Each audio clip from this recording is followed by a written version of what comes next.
Hi friends, எல்லாருக்கும் வணக்கம். இந்த லாக்டவுன் டைமில் இது ஒரு நல்ல டைம் பாஸ் ஸ்நாக்ஸாக இருக்கும். எல்லோரும் வீட்டில் கண்டிப்பாக ட்ரை பண்ணி பாருங்கள். இதுக்கு ரொம்ப நேரம்லாம் ஆகாது, ஜஸ்ட் 5 minutes தான் ஆகும். அதனால் ரொம்ப கிறிஸ்பியாகவும் இருக்கும். குட்டீஸும் இந்த ஸ்நாக்ஸை ரொம்ப விரும்பி சாப்பிடுவாங்க. வீடியோக்குள்ளே போகிறதுக்கு முன்னாடி நம்ம சேனலை சப்ஸ்கிரைப் பண்ணாதுங்க, சப்ஸ்கிரைப் பண்ணிக்கோங்க. கூடவே பக்கத்தில் இருக்க பெல் பட்டனை கிளிக் பண்ணிக்கோங்க. வாங்க வீடியோக்குள்ளே போகலாம். இந்த மாதிரி ஒரு அகலமான பாத்திரத்தில் நான் இன்றைக்கி 1 கப் கடலைப்பருப்பு ஊற வச்சுருக்கேன். இந்த கடலைப்பருப்பை 5 மணி நேரத்துக்கு முன்னாடி ஊற வச்சுருங்க. அப்போ தான் நீங்கள் செய்யறதுக்கு ஈஸியாக இருக்கும். இந்த மாதிரி ஊற வச்சிங்கன்னா பருப்பு நல்லா ஊறி நல்லா பெருசாக இருக்கும். இது ஒரே ஒரு பருப்பு எடுத்து கடிச்சு பாருங்கள், உங்களுக்கு தெரியும் அது ஊறி இருக்கா இல்லையா அப்படின்ட்டு. நல்லா கழுவி ஊற வச்சுருங்க 5 hours. இந்த மாதிரி ஊறிட்ட அப்புறம் தண்ணியெல்லாம் வடிகட்டிட்டு ஒரு துணி போட்டு அதில் காய வச்சிடலாம். வாங்க எப்படி பண்ணுறதுன்னு காமிக்கிறேன்.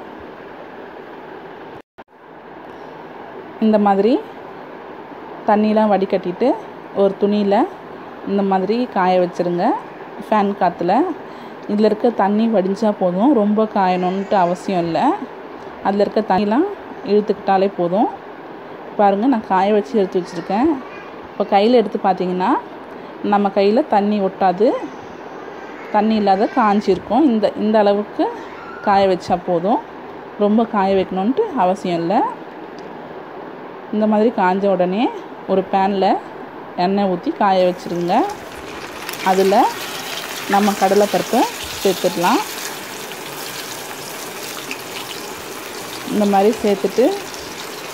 சேர்த்த உடனே அது நல்லா பபுள்ஸ் சவுண்டு வரும் நிறையா. அது பபுள் சவுண்டு கம்மியாக கடலைப்பருப்பு வெந்து மேலே மிதக்க ஆரம்பிச்சிடும் ஆட்டோமேட்டிக்காக. அதுவே ஃபுல்லாக மேலே மிதந்த உடனே நீங்கள் அதை எடுத்துருங்க. பார்த்திங்கன்னா நல்லா மேலே மிதந்து வருது. இந்த மாதிரி டைமில் நீங்கள் அதை பிளேட்டுக்கு மாற்றிடுங்க. ஒரு பிளேட்டில் டிஷ்யூ பேப்பர் இல்லைன்னா நியூஸ் பேப்பர் போட்டு அதில் எடுத்து வச்சுருங்க. ஏன்னா மீதி இருக்கிற எண்ணெயெல்லாம் அதில் வடிஞ்சிரும். இந்த மாதிரி ஒரு பிளேட்டில் மாற்றி வச்சுருங்க. இந்த மாதிரி பேப்பர் போட்டு இதில் ஆற வச்சுருங்க. ஆற வச்சுட்டு இந்த மாதிரி நல்லா ஆறி இருக்கணும். அந்த எண்ணெயெல்லாம் அந்த பேப்பரில் இழுத்துக்கும்.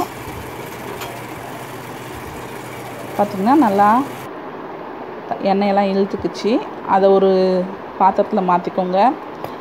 பாத்திரத்தில் மாற்றிட்டு அதுக்கு தேவையான மிளகாய்த்தூள் ஒரு ஸ்பூன் உங்களுக்கு எவ்வளோ தேவையோ அந்த அளவுக்கு சேர்த்துக்கோங்க. காரம் அதிகமாக வேணுன்றவங்க எக்ஸ்ட்ராவும் சேர்த்துக்கலாம். அதுமாரி தேவையான உப்பு சேர்த்து ரெண்டுத்தையும் நல்லா அந்த பருப்போடு மிக்ஸ் பண்ணி விடுங்க. ஒரு கரண்டி எடுத்து மிக்ஸ் பண்ணி விடுங்க. நல்லா எல்லா சைடும் நல்லா மிக்ஸ் ஆகிற மாதிரி கலந்து விட்டுடுங்க. இப்போ பார்த்திங்கன்னா எல்லா சைடும் மிளகாய்த்தூள் உப்புலாம் கலந்து ரெடியாக இருக்குது. அவ்வளவுதான், நம்மளோட கடலைப்பருப்பு ஃப்ரை ரெடி ஆகிடுச்சு. நீங்களும் இந்த வீட்டில் ட்ரை பண்ணி பாருங்கள். இதுக்கு ரொம்ப நேரம் செலவாகாது. ட்ரை பண்ணி பார்த்துட்டு டேஸ்ட் எப்படி இருக்குன்னு கமெண்ட் பண்ணுங்கள். இந்த வீடியோ உங்களுக்கு பிடிச்சிருந்ததுன்னா லைக் பண்ணுங்கள், ஷேர் பண்ணுங்கள். மறக்காமல் நம்ம சேனலை சப்ஸ்கிரைப் பண்ணுங்கள். தேங்க்யூ.